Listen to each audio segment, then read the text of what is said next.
Throughout the course of human history, we have been obsessed with making work easier. There is no better example than that of the steam engine. Come with me as I take you through a journey through its evolution. Thomas Newcomen got the ball rolling with his idea for an atmospheric steam engine in 1712. His design was very useful for pumping water, however it had flaws. The cylinder in the engine needed constant cooling and reheating, wasting energy and causing unnecessary thermal stresses, and only the forward stroke of the piston was a power stroke. In 1764, pioneer James Watt improved upon Newcomen's idea, achieving his goal in 1776 when his own engine became commercially available. Watt added a second condenser, eliminating the heating problems of Newcomen's design and making both strokes of the engine power strokes, so his engine could be used for more than just pumping water. In 1781, Watt devised how to turn the linear motion of the piston into rotary motion with a system he called the sun and planet gear. He made other improvements, but this would be his last major contribution. There was still one issue. Fearing the dangers of high-pressure steam resulted in Watt's engines being gigantic in order to work, and there wasn't much need to change this as his designs already had many industrial uses. Our next pioneer is Richard Trevithick, regarded as the father of high-pressure steam. As boisterous as he was tall, he refused to listen to the so-called voices of reason, and in 1797, Trevithick designed a high-pressure steam engine. His other improvements made the steam engine smaller, enabling the transfer of the rotary motion of the piston into locomotion. On Christmas Eve of 1801, Trevithick revealed his first ever locomotive, the Puffing Devil. It carried 6 passengers before the locomotive exploded. He failed to extinguish the engine's firebox while he left it unattended, and the engine combusted as all the water boiled off. Undeterred, Trevithick would next create a horseless carriage by fitting his steam engine under one. Here you can see a piston that runs the whole length under the carriage, and a crankshaft that connects to a gear. The gear spins the massive wheels, and the carriage moves, and can be steered with a rod that connects to the front wheel. The engine is also quite efficient with a cylindrical boiler that allows for high-pressure steam. The firebox is inside the boiler, allowing for the heat to be displaced quickly, heating other parts of the engine easily. Trials for the locomotive were carried out in 1802 and 1803, creating quite the spectacle. However, public reception was mixed, with some in awe and others finding the machine just too outlandish. Trevithick pushed on with trains of track. The first may have been the Coalbrookdale locomotive, though there's not much known about it. His first documented design to run on rails was the Penny Darren. In 1802, Trevithick built a high-pressure steam engine to drive a hammer for the Penny Darren Ironworks. He later put this engine on wheels as a transport vehicle for the ironworks. Ironmaster Samuel Humphrey, who purchased the patents, was so impressed with this rail-riding wonder that he placed a bet for 500 guineas with another ironmaster, Richard Crawshay, that Penny Darren could pull 10 tons along the Merthyr Tramroad. On February 21st, 1804, Penny Darren carried 10 tons of iron, 5 wagons, and 70 men along a stretch of track about 9 3/4 of a mile across Penny Darren and Abercynon. After 4 hours and 5 minutes of much anxiety, the Penny Darren completed the journey, averaging about 2 miles an hour. And while that might not seem impressive today, the fact that this small locomotive could pull the weight of itself along with its cargo was simply astonishing for the time. In 1808, Trevithick revealed the Catch Me Who Can for its ability to go at 12 to 15 miles per hour, rivaling that of the power of horses. He demonstrated his creation at Bloomsbury, where he erected the Steam Circus, an attraction that consisted of a circular track where the locomotive would pull passengers and carriages for a fee. The circus was open from July to August, when it closed due to the weight of the engine breaking the rails. Trevithick was one of the most influential pioneers, whose ideas did not initially get the attention they deserved. But this was only the beginning for steam.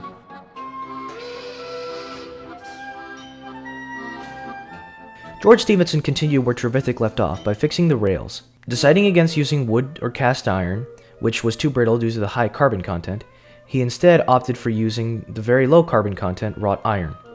Stephenson's rails could easily support the weight of his locomotives, like the ever so cleverly named Locomotion No. 1, built in 1825. Unlike Trevithick's designs, No. 1 did away with the old gear wheels in favor of coupling rods. This engine had 2 vertical pistons, increasing efficiency and making the engine start up easier.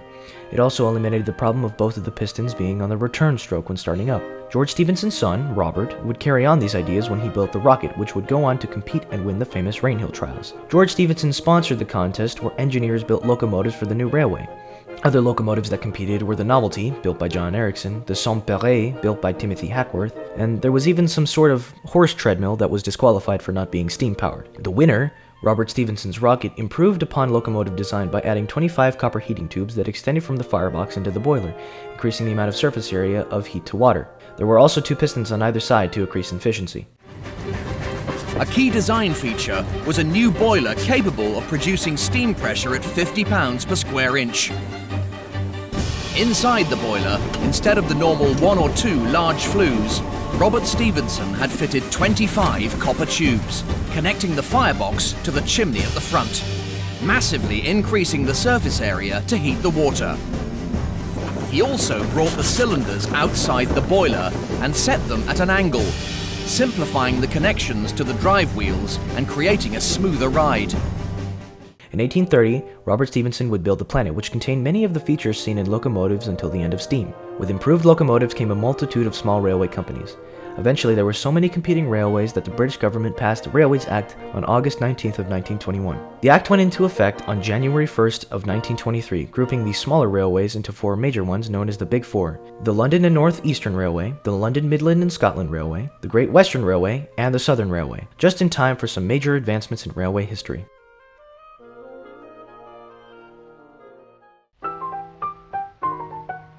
While the standard locomotive had changed from the single driving wheel to the 440 standard, this changed again with the Pacific type wheel arrangement. Sir Nigel Gresley, who pioneered high-speed steam, went on to create the most famous examples of these types, including the Flying Scotsman, an A1 class locomotive completed at the Doncaster Iron Works on the notable date of February 24th, 1923, a whole century ago. Flying Scotsman officially won the world record for being the first locomotive to reach 100 miles per hour in 1934. Gresley continued to improve on his designs with the A3, an improved version of the A1 with better cylinders for more pressure and more boiler tubes for more steam. Gresley's magnum opus was the A4 class, the most famous of which was the Mallard, the fastest steam locomotive in the world, that broke the Flying Scotsman's record in 1936, clocking in at 126 miles per hour. Of course, steam technology carried over to America with the largest train in the world, the Big Boy, which was built by the Union Pacific, and the luxurious passenger locomotives like the Hudsons that worked for the New York Central. Steam engines influenced westward expansion across the US and defined where some of the largest cities developed, like Chicago, St. Louis, and El Paso. Ships replaced their sails with steam engines in 1807 when Robert Fulton created the Clermont. Things changed again when John Ericsson, the man who built the Novelty, invented the screw propeller, and it wasn't long before massive ships like the SS Kaiser Wilhelm de Gross were built. Soon, companies developed famous ocean liners like the Cunard's RMS Mauretania or the White Star Line's RMS Titanic. But by the 1920s, diesels had overtaken the maritime world, but steam locomotives would last a bit longer. In 1960, the last British rail locomotive, the Evening Star, was built, and with it came the preservation era of steam. But not its death. The Evening Star was built for preservation, but the 9F class was the culmination of over 150 years of effort. These engines were exceptionally good at freight work, and the Evening Star proved itself by reaching speeds of 90 miles per hour on passenger runs. As diesel became cheaper though, soon the golden age of steam was over. However, famous engines like the Mallard and the Flying Scotsman were preserved, but only cosmetically, as they lost their ability to run. More abundant classes of locomotives, like the hard-working pannier tanks designed by Charles Collett, are still everywhere today, and you can see them hard at work on Britain's heritage railways. There are also locomotives built by enthusiasts like the Peppercorn A1 class Tornado that started out as an idea amongst a few friends and became a reality in 1994 when construction began at Darlington Works, with completion in 2008. On April 12, 2017,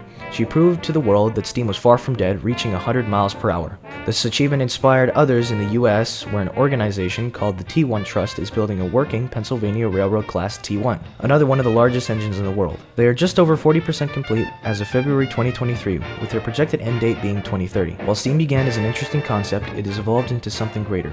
Without it, we might not have been able to settle across the US frontier or been able to deliver goods as fast. Railways are still used to transport people and freight and have left a profound effect on culture, like the stories of John Henry and Casey Jones. This transfers over to children's media with a successful railway series by the Reverend W. Awdry, first written in 1945 and televised as Thomas and Friends in 1984.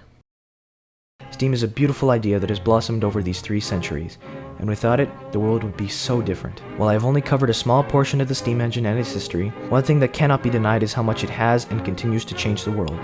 Its contribution to the Industrial Revolution, expansion of US territories, and cultural significance cannot be stated enough.